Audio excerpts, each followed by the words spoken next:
Well, the first experience I probably had with a wellness program was probably an accidental one. I was working in a retail store and my manager was a surfer, and I was just a kid. I would have been 17 or 18 and I'd surfed a little bit and was sort of getting into it.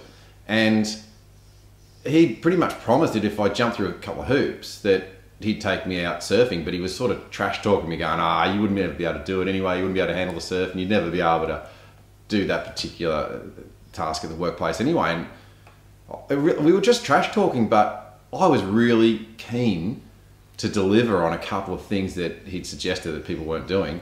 And I just sort of show off, I can do it, I can do it for sure.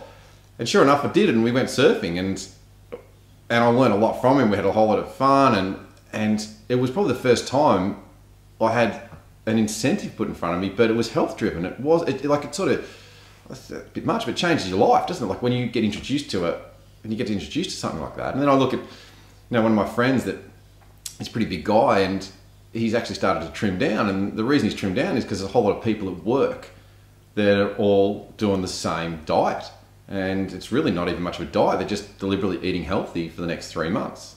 Now, as a performance advisor, I know that you want to have more than a 3-month plan, but nonetheless, what he's involved in is a healthy environment where they all feel like they're bonded, they're all together, they all feel like a team.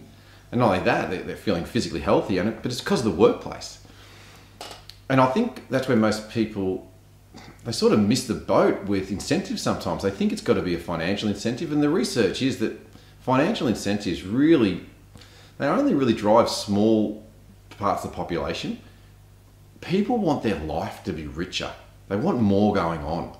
And they've got problems that they want to have solved. When you start to look at health and well-being and you create those as incentives, you're actually helping someone's life a bit differently. Like the idea that somebody could have, it sounds crazy, but a yoga session at work for an hour, well, that's way cheaper than giving somebody, like if somebody went to a yoga class, what's going to cost them, like, I don't know, 15, 30 bucks worst case. And then plus less of their hourly rate. So maybe it costs you, I don't know, maybe 150 bucks. Worst case, their time plus the person coming in. Worst case.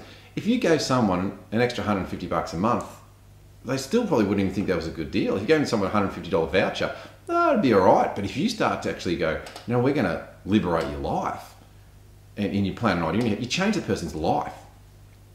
So really, the wellness program and health and wellbeing can be used as an incentive model, and it's got a powerful kind of impact into people's lives and how they talk about the company and the attachment that they have to the company.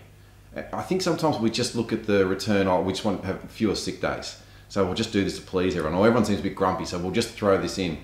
But when you look at it over a long period of time, have a good plan, you really impact people's lives and impact the business, and it costs less.